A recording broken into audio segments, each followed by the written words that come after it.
special setup here. So I glued the retention tool on the feet on the deck carriers, the roof carriers, and we're ready.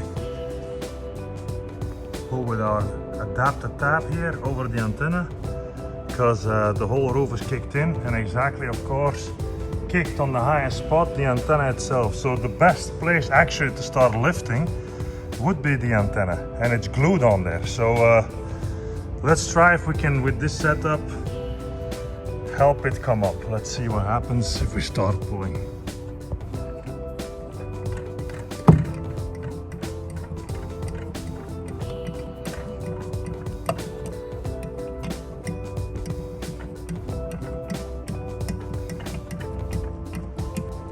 Some pressure,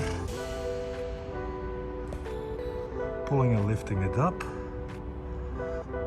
So now it's key to just take away the pressure and knock down some of the areas, warm up some areas with glue underneath for the brace, and see that we can lift this thing. As you can see here, I'm trying to overpull here because there is a spring tension in here that's not completely pushed in yet.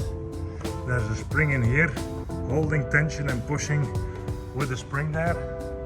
We don't need the tension tool in here. Tension tool is just mounted here to keep the whole thing ready to move. There's no tension on it, just a little bit to keep the whole thing. We don't need to lay it down or anything, but there's all the options we have to start repairing this. And as you can see, a lot of space to work underneath. So let's see what we can build from this.